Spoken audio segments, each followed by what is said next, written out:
नमस्कार, आप देख रहे हैं द न्यूज और आपके साथ मैं सृष्टि मिश्रा। चलिए आज थोड़ी सी बातचीत करते हैं कि सुप्रीम कोर्ट में जो जम्मू कश्मीर में धारा 370 हटाने को लेकर याचिका डाली गई, कपिल सिब्बल को पहले फटकार लगी, सीजेआई अब 35A को निरस्त करने के बाद क्या कह रहे हैं जरा सुनिए। देखिए बड़ी खबर सामने आई है।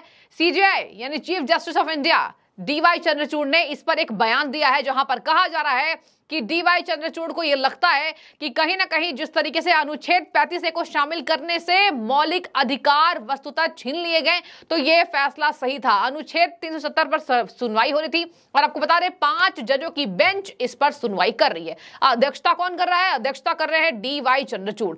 चंद्रचूड़ ने इस बात पे कहा, जिस तरीके से सुप्रीम कोर्ट में 370 पर सुनवाई जारी है, इस पर कहा सोमवार को यानी आज के दिन कि धारा 35A हटाने पर भी बातचीत हुई और सुप्रीम कोर्ट के सीजेआई ने कह दिया, चीफ जस्टिस ऑफ इंडिया ने कह दिया कि यह फैसला सही था।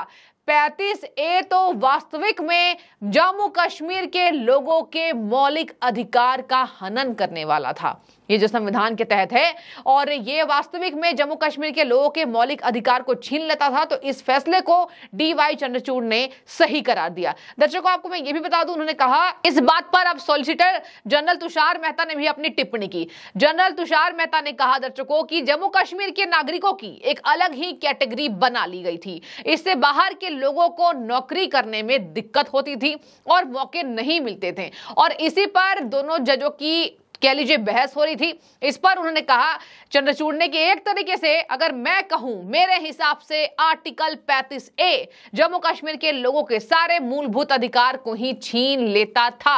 आप 1954 का आदेश देख सकते हैं जो संविधान के पार्ट 3 पर लागू होता था। इसके चलते राज्य सरकार के तहत रोजगार, अचल संपत्ति की खरीद और राज्य के नागरिक के तौर पर अधिकार जैसे मूलभूत अधिकार नहीं मिलते थे। उन्होंने ये भी कहा कि आर्टिकल 16A सभी नागरिक के लिए रोजगार के अवसर की समानता की बात करता है, लेकिन 35A सभी मौलिक अधिकारों को छीन लेता है। तो दर्शकों, आपको एक बात यहां पर स्पष्ट हो गया होगा कि जिस तरीके से कपिल सिब्बल, देश के जाने माने अधिवक्ता, राज्यसभा सांसद कपिल सिब्बल को खूब दिक्कत हुई है, नेशनल कॉन्फ्रेंस के नेता की वकालत कर रहे हैं, उन्होंने 370 पर लगातार बयान दिया है और अपनी याचिका डाली है। इसी पर आपको बता दें कि पहले भी 5 दिन पहले सीजेआई ने फटकार लगाई थी और कहा था कि हम जनमत संग्रह ब्रेक्जिट जैसे आदेश को नहीं देख सकते हैं जम्मू कश्मीर के लिए। तो वो तो आपने खबर सुनी होगी, लेकिन आज एक बार फिर से मामला 35A के तहत सुनवाई हुई। एक बार मैं आपको बता देती हूं क्या है 35A संविधान के तहत। देखिए, जम्मू और कश्मीर सरकार को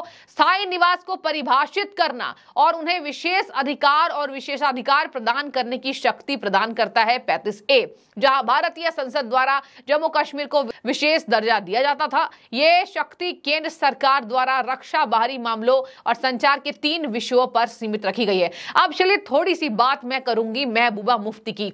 महबूबा मुफ्ती ने कहा जम्मू कश्मीर मेरा इमोशन है और जिस तरीके से ये मामला सुप्रीम कोर्ट में है, मेरी इतनी भी हिम्मत नहीं है कि मैं उस सुनवाई को सुन सकूं। देखिए, महबूबा मुफ्ती, फारूक अब्दुल्ला, ये जो नए नेता हैं, नए नेता मैं इसलिए कह रही हूं, इनको ये पता ही नहीं है कि अगर धारा 370 हटाया गया है तो आखिर क्यों हटाया गया। जम्मू कश्मीर के लोगों की चिंता थी और जम्मू कश्मीर के लोग जिस तरीके से जूझ रहे थे उसी के तहत, ये संविधान के तहत हुआ। और देखिए यहां पर कहा जा रहा है इनको इसलिए दिक्कत हो रही है क्योंकि अब इनका जो एक तरफा राज चलता था वो नहीं चल रहा है, केंद्र के अधीन बातें हो गई।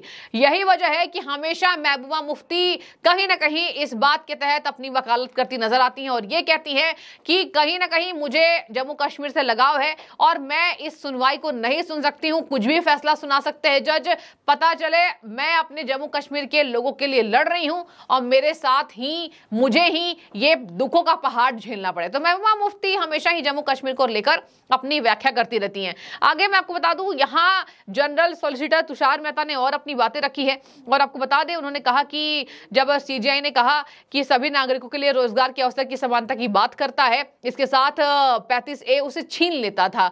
इस तरह राज्य के स्थायी नागरिक का दर्जा पाए जाने लोगों के लिए एक अलग कानून होता था और दूसरे लोगों के लिए कानून की अलग व्याख्या होती थी। अब चलिए थोड़ी सी बातचीत करेंगे। सॉलिसिटर जनरल तुषार मेहता ने क्या कहा, उन्होंने कहा कि आर्टिकल 370 के चलते कश्मीर में अलग ही व्यवस्था चल रही थी और वैसे भी देखिए अब केंद्र के अधीन जिस तरीके से बातें चल रही हैं उसका ही पक्ष रख रहे हैं सॉलिसिटर जनरल तुषार मेहता। उन्होंने कहा कि 19 तक राज्य में शिक्षा का अधिकार कानून लागू नहीं था, जो आर्टिकल 21A के तहत मूल अधिकार है। इसकी वजह से आर्टिकल 370 की बाधा के चलते इसे कभी लागू नहीं किया जा सका।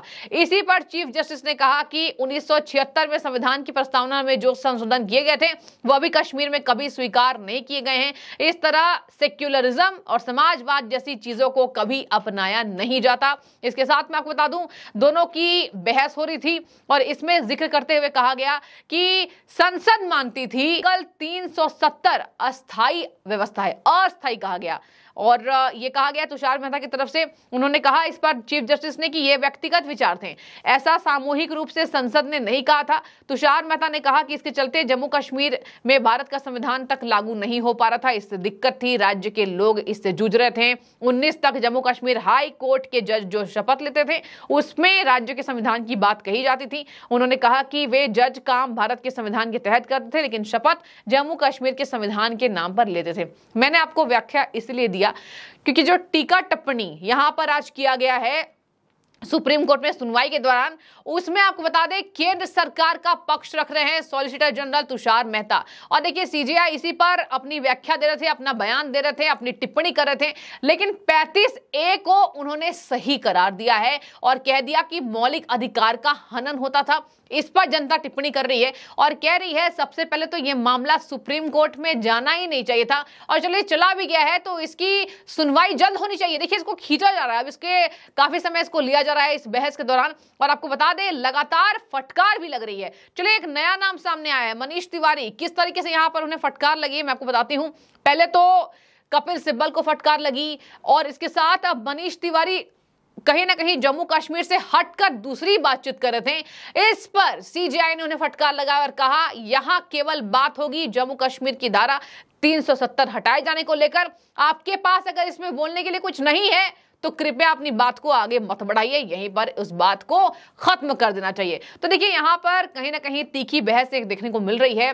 लगातार इसमें कहा जा रहा है इसमें राजनीति हो रही है, और जिस तरीके से कपिल सिब्बल ने कमान संभाली है, कहा जा रहा है कपिल सिब्बल ऐसे अधिवक्ता हैं जो कहीं ना कहीं अंत समय तक एक बाघ की खाल खींचने वाली कहावत है वो कपिल सिब्बल पर सटीक साबित होती है। वैसे भी कपिल सिब्बल अभी लगातार बयानबाजी दे रहे हैं, चाहे वो धारा 370 हटाने को लेकर हो जाए, सीजेआई से फटकार लगी, उसके बावजूद भी लगातार अलग अलग तथ्य लेकर सुप्रीम कोर्ट में आ रहे हैं। आपको बता दें कि जम्मू कश्मीर को मुख्य धारा में लाना केवल एक मात्र उद्देश्य था, और ये जब से हटा है वहां की स्थिति सुधरी है, रोजगार हुए हैं, और वहां की खुद अगर जम्मू कश्मीर में आप जाइए जमीनी स्तर पर बातचीत कीजिए तो वहां के लोग इससे खुश हैं। लेकिन पता नहीं देश के जाने माने अधिवक्ता कपिल सिब्बल को इतनी दिक्कत क्यों हो रही है। केवल वो नेशनल कॉन्फ्रेंस के नेताओं को खुश करने की कवायद तेज कर रहे हैं, और यही वजह है कि सुप्रीम कोर्ट में आए दिन इस पर लेकर टिप्पणी हो रही है। मैंने आपको यह खबर इसलिए बताई क्योंकि आज 35A के लिए सीजेआई चंद्रचूड़ का बयान अभी सर्वोपरि देखा जा रहा है, और कहा जा रहा है आगे इसमें कुछ भी कहना संभव नहीं है, क्योंकि अब केवल और केवल वकीलों पर इस बात का निर्भर करता है कि आगे वो किस तथ्य को आगे रखते नजर आएंगे।